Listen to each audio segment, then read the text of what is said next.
আজকের এই মন্দিরের মধ্যে সাতকানিয়া উপজেলার জামাত ইসলামী যে সকল নেতৃবৃন্দ এখানে উপস্থিত হয়ে আমাদেরকে দুর্বল মনকে সাহস দিয়েছেন, এই জন্য আমরা এলাকাবাসীর পক্ষ থেকে জামাত ইসলামীকে জানাই আন্তরিক অভিনন্দন ও শুভেচ্ছা।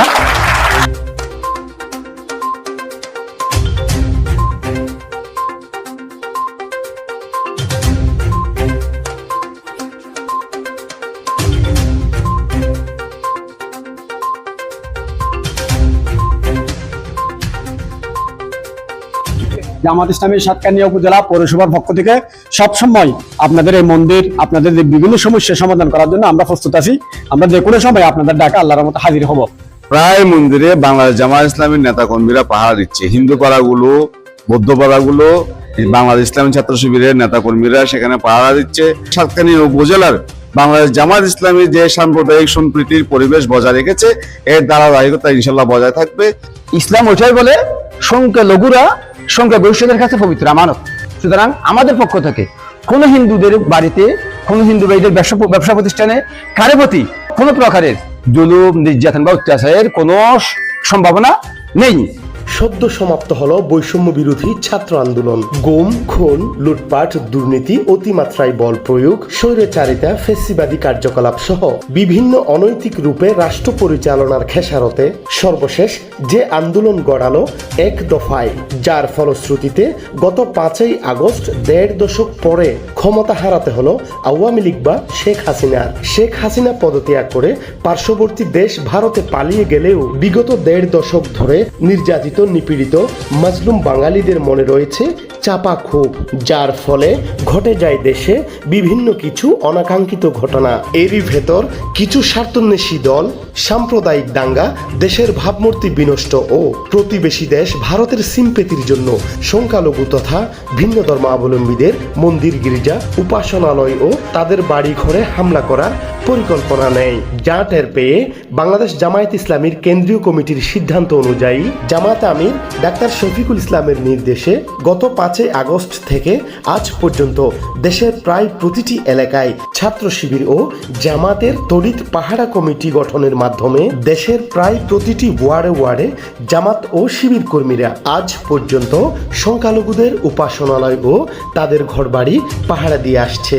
যার প্রেক্ষিতে আজ বিকেল 2টায় সাতকানিয়া উপজেলা জামাত ইসলামের নেতৃবৃন্দ সাতকানিয়ার বিভিন্ন ইউনিয়নে দলীয় নির্দেশনা মোতাবেক বহু মন্দির প্রদর্শন ও স্থানীয় হিন্দুদের সাথে কুশল বিনিময় করেন।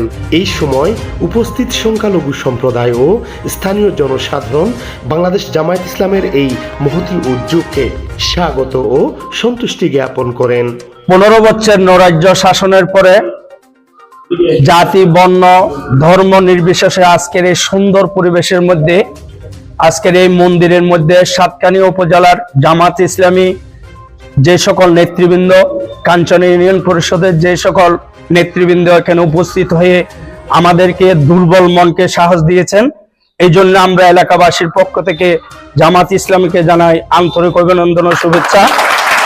এই পরিবেশের মধ্যে আমাকে বলতে হয়, আমাদের মধ্যে যে সকল বন্ধু বান্ধব ছিল, যারা যে পার্টি করে, যেমন এখানে নাসির ভাই ছিল, আমাদের সাথে সব সময় পারিবারিক একটা সম্পর্ক বজায় রেখেছে দীর্ঘদিন যাবত।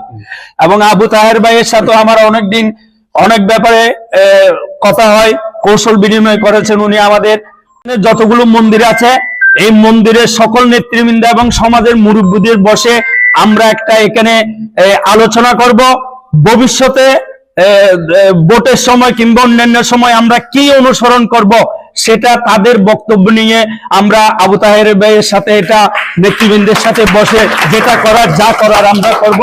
এটা আমরা মুরব্বীদেরকে বলবো, তাদের কথাগুলো বিপরীত হোক আর সমর্থক হোক, যা কথা হয় আমরা আবার আলোচনা করে আপনাদের সাথে আবার বৈঠক বসে যা করার তাই করব। এবং দেশ আরো একটু সম্পূর্ণ নির্বাচিত প্রশাসনিক খবর পর্যন্ত আপনাদের নির্দেশ অনুযায়ী আমরা এখানে তালিকাভুক্ত করে যে কোন তালিকায় কোন দিন কোন মানুষগুলো থাকবে সেই তালিকাভুক্ত করব, তালিকাগুলো আমরা জমা রাখবো। এই তালিকায় তারা পাহারা দেবে। এবং আমি হিন্দু ভাইদের কাছে একটা অনুরোধ, যেটা হওয়ার হয়ে গেছে, ভবিষ্যতে এমন কোনো চলাফেরা করবেন না যাতে একজনের জন্য আমাদের সবার হয়রানি হয়, এবং এদের যে নেতৃত্ব দিচ্ছে এদের যাতে হয়রানি না হয়, এভাবে চলাফেরা করে মুরব্বীদের কথা মানাবার জন্য। বিশেষ করে এখানে আমাদের প্রদীপ পালিত আছেন, আমাদের মনু কাকা আছেন, দীপক দত্ত আছেন, তাদেরকে বসে আমরা সমাজের যুবক ছেলেদের নিয়ে আমরা বসবো এবং সুন্দর একটা পরিবেশ সৃষ্টি করার আশা ব্যক্ত করছি। সবাইকে আবার ধন্যবাদ জানাচ্ছি আমাদের এই মন্দিরে আসার। নম্বর ওয়ার্ডের উদ্যোগে আমরা কমিটি করে দিছি প্রত্যেক মন্দিরে যাতে পাহারা থাকে। এরপরে গতকালকেও আমাদের সদস্যরা জেলেপাড়া ওখানে আমাদের রাত্রে সার্বক্ষণ অবস্থান করেছে। এরপরে হিন্দুপাড়া এখানেও সার্বক্ষণিক আমাদের অবস্থান করেছে, এবং আমাদের এই মিঠু ভাই উনিও আমাদেরকে যথেষ্ট সহযোগিতা করেছে। আর এভাবে সবসময় থেকে ওনারা পাশে আমরা যে কোনো সুবিধা অসুবিধা যখনই আনসিকিউর ফিল করিবেন, অনিরাপত্তা ভুগিবেন আর আরো জানাবেন। এরপরে যাবতীয় যে সমস্যা আছে জানাবেন, আর চেষ্টা করবেন সর্বোচ্চ টুকু ওনার সহায়তা করবে। কিছু না বললে অনর বড় লেনের ধরছি এর হাইন্দিম, অনর বড় লেনের ধরছি এসম অন্তর্গত দুর্ভেদ গিম।